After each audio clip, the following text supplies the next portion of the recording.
New York City, March 1970. NBC Studios, Rockefeller Center. The Tonight Show with Johnny Carson, the most watched talk show in America. 30 million people tuning in every single night. Not just a television program, a cultural institution. The platform where careers were confirmed, where reputations were permanently established, where the difference between being known and being a legend got decided in front of the largest nightly audience in the country. Tonight's guests were Hollywood royalty.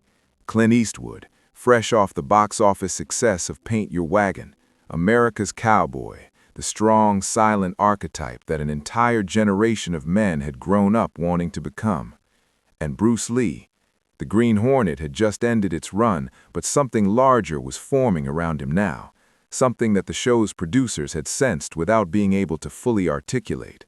Martial arts instructor to the biggest stars in Hollywood, Steve McQueen, James Coburn, the name everyone in the industry was passing around in the same breath, the real deal. Backstage, Bruce sat alone in his dressing room. Black suit, simple, clean, no unnecessary detail, just the kind of presence that doesn't need decoration to occupy a room completely.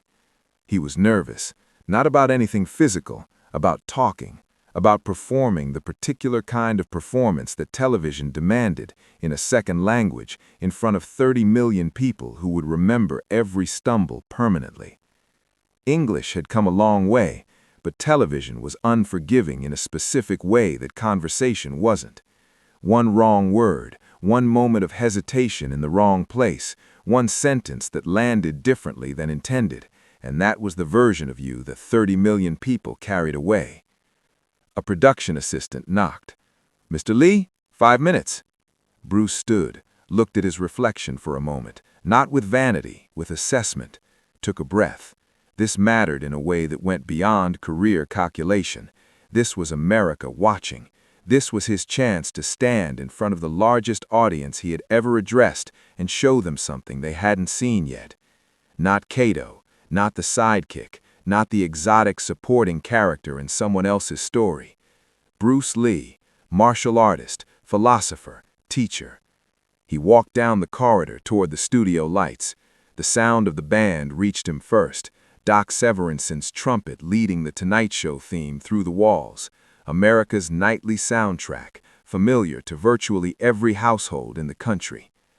Clint Eastwood was already in the green room, tall, weathered in the particular way that outdoor locations and decades of squinting into camera lights produces. That famous stillness, the quality that the camera loved and that audiences had decided meant something deep and dangerous. He was drinking whiskey. From the ease with which he held the glass, it wasn't his first. He saw Bruce come in, extended a hand. "You're the kung fu guy." Bruce shook it, firm. "I prefer martial artist." Eastwood smiled. "Right, martial artist." A beat. "You teach Steve, right?" "I do." "He talks about you all the time, says you're the real deal." "Steve is a good student." "Maybe you can show me some of those moves sometime." Easy grin. "See what all the fuss is about." Bruce nodded politely, didn't commit to anything. There was something underneath the friendliness that he recognized immediately, the particular tone of a man who's already decided what something is before he's encountered it. Casual dismissal wearing the costume of curiosity. To Eastwood, in this moment, martial arts was entertainment, a parlor trick, an interesting thing that interesting people did, not a lifetime of discipline that had reorganized the way a human being understood the relationship between mind and body. Bruce had heard that tone before. He knew exactly what it contained. They were called to the stage separately. Eastwood went first.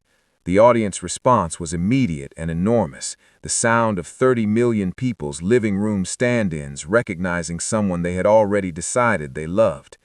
He settled into the chair beside Johnny with the ease of a man who had been comfortable in every room he'd ever entered, trading jokes about horses and westerns and the particular absurdities of Hollywood with the relaxed confidence of someone who understood that the audience was already his before he opened his mouth. Johnny was masterful at this, the art of making his guests feel so comfortable that the best version of them surfaced naturally. Eastwood shone. The audience laughed at everything. 10 minutes of exactly what everyone had come to see. Then Johnny leaned toward the camera. Our next guest is someone very special. You know him as Kato from the Green Hornet, but he is considerably more than that. He is a martial arts master, a teacher, a philosopher who has dedicated his life to understanding what human beings are truly capable of. Please welcome Bruce Lee. The applause was warm, genuine, but measured, the response of an audience greeting someone they were curious about, rather than someone they had already claimed as their own. Not the eruption Eastwood had received, something quieter, more tentative. Bruce walked out, offered a slight bow, the natural courtesy of his upbringing, instinctive rather than performed, and sat down. Johnny started gently. "Bruce, thank you for being here. Thank you for having me. Now, you're a martial artist. What does that actually mean?" Bruce explained, Wing Chun, Jeet Kune Do, the philosophy underneath the techniques, the idea that martial arts at its deepest level wasn't about fighting at all, but about understanding the self with enough honesty to stop lying to it. The audience listened with genuine interest, leaning slightly forward, but from a distance, the way people listen to something that fascinates them without yet having a place to put it. Johnny, skilled as always at finding the bridge between his guests and his audience, made his move. "So, could you beat up Clint here?" Laughter, the warm, relieved kind, the audience grateful for the familiar ground. Bruce smiled. "Fighting is not about beating people up. It is about understanding yourself." "Good answer," Johnny said, appreciating the deflection.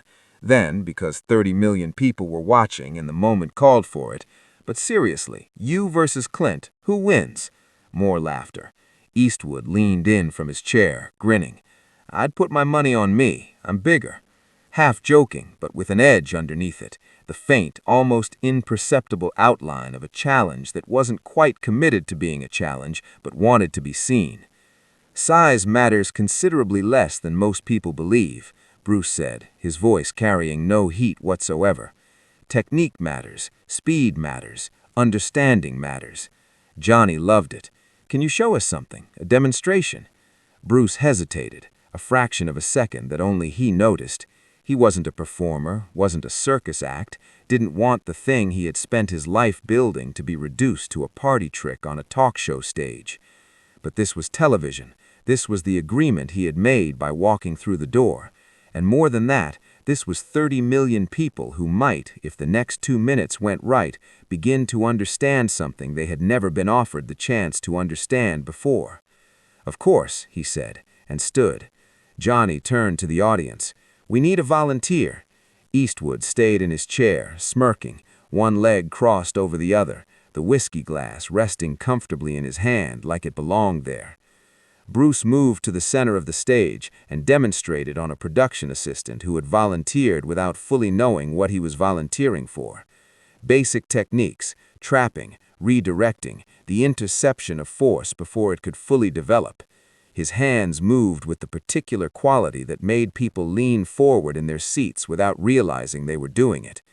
The audience applauded warmly, genuinely impressed, but impressed the way people are impressed by a magic trick, delighted by the result, entirely disconnected from the principle behind it. Bruce sat back down. The conversation resumed. Where he was from, Hong Kong, his family, his philosophy, the way he thought about martial arts not as a collection of techniques, but as a way of understanding the relationship between the mind and the physical world. It was going well, warm, respectful, the kind of exchange that makes good television precisely because both people in it are genuinely interested. Then Eastwood spoke. The whiskey glass had been refilled more than once. The slight loosening around his words had been building quietly for the last 20 minutes, and now it arrived. "You know what I don't get?" Johnny felt it before the sentence was finished, the particular atmospheric shift of a conversation that is about to go somewhere it shouldn't. His professional smile stayed in place by force of habit. "What's that?" he asked, his voice carrying the careful lightness of a man trying to keep a door from opening. "You know, this whole Eastern philosophy thing." Eastwood paused, smiled to himself, the smile of someone about to share something they find funnier than the room will find. My mother always said, well, she had a saying about Chinese mothers, tiger moms, right? Always pushing their kids. Laughter from the audience, the nervous kind, the kind that doesn't know yet whether it's been given permission. My mother worked very hard, Bruce said. His voice was even, his expression hadn't moved. She taught me respect, honor, the importance of family. Sure, sure, Eastwood waved his hand, the gesture of a man dismissing something he doesn't find worth engaging with seriously. But you've got to admit those Chinese moms are something else, probably the reason you're so good at karate. He was laughing at his own observation before it finished landing, fear of mom. Louder laughter this time, scattered, half the audience unsure whether they were supposed to be laughing anyway.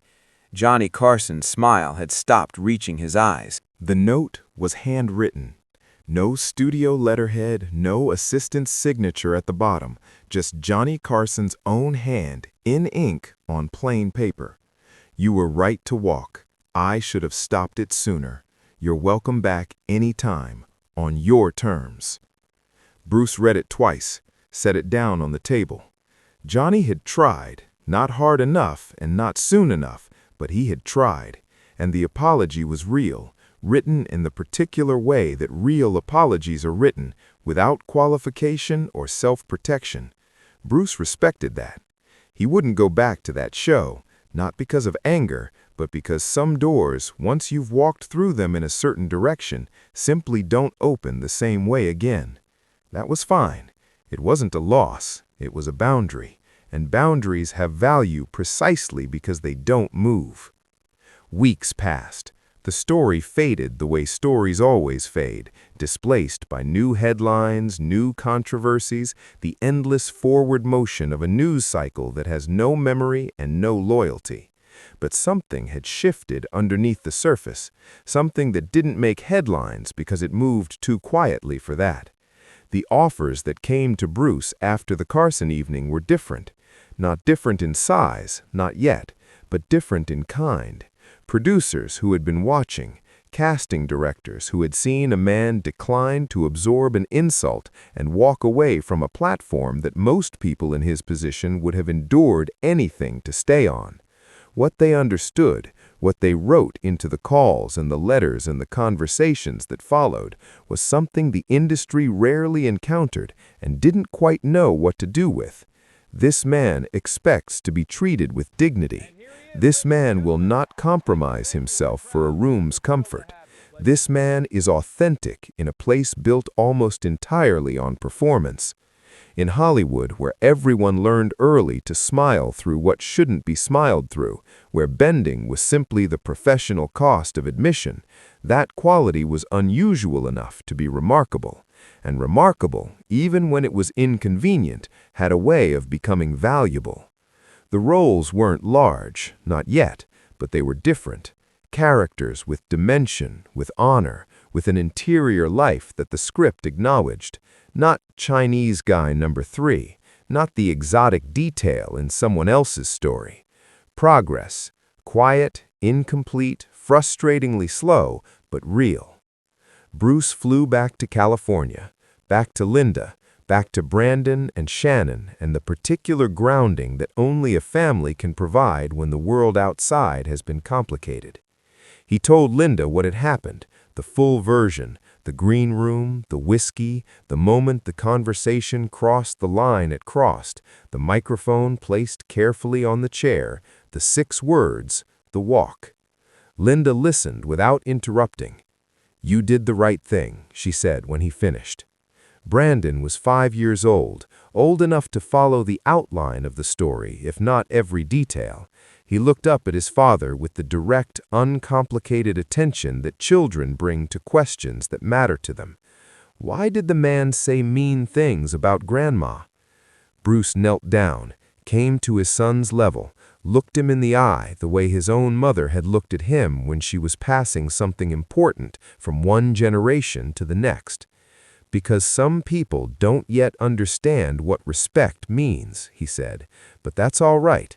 We don't teach them by arguing, we teach them by showing them, by walking away when they cross a line, by never accepting less than what is right. That's our job, not to fight, to show them what dignity looks like." Brandon nodded, 5 years old and absorbing it, the same lesson that had traveled from Bruce's mother to Bruce, now finding its way into a third generation in a backyard in California.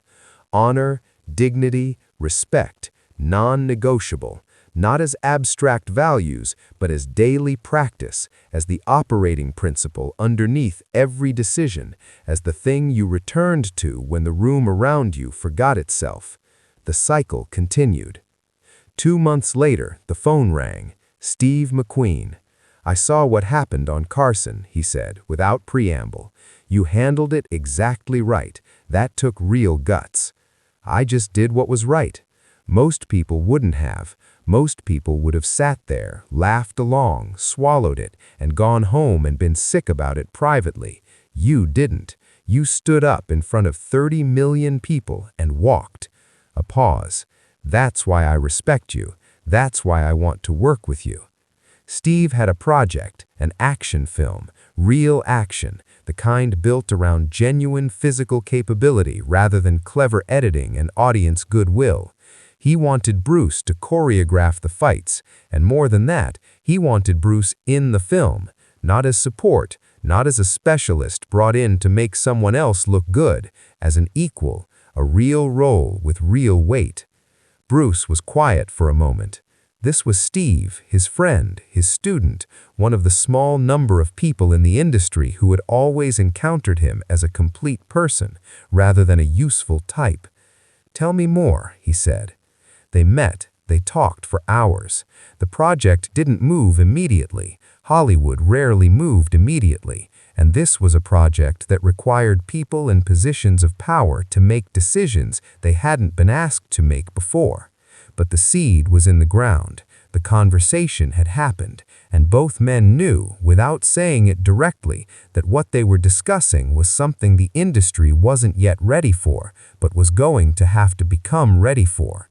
Bruce Lee, not supporting, leading, not Kato, not the martial arts consultant, the center of the story. It was coming, slowly, with the particular friction of an industry being asked to move in a direction it had never moved before, but coming. Meanwhile, the ripple from that Tuesday evening in March kept moving outward. Other Asian American actors began saying things in rooms they had previously stayed quiet in casting offices, in meetings with producers, in conversations with agents who had always treated them as a niche market rather than a full creative possibility. The language they used when they described why they were speaking up was remarkably consistent. If Bruce Lee can walk off The Tonight Show on national television, I can ask for a character that isn't a stereotype. Small victories accumulated, a role rewritten to remove a caricature, a character given a backstory, an interior life, a reason to exist beyond comic relief or exotic scenery. A producer, reluctantly, then less reluctantly, beginning to consider an Asian actor for a part that had been written without a specific ethnicity in mind. It wasn't a revolution. Revolutions announced themselves. This was quieter and slower and more fragile than that, but it was real movement, and it traced its origin in a direct and unbroken line back to a microphone placed carefully on a chair and 6 words spoken into a silent studio. "My mother deserves respect." Agents began returning calls from Asian clients with more seriousness than before, not from generosity, from calculation, because they had watched the Carson moment and understood something the industry was slowly being forced to understand. The cost of disrespect had changed. Bruce continued teaching. Private students, yes, the celebrities and the businessmen and the people who could afford the rates that reflected how rare his knowledge was, but also others, Asian Americans who had watched the Carson clip, who had felt something shift inside them when they watched it, and who came to him not just to learn how to fight, but to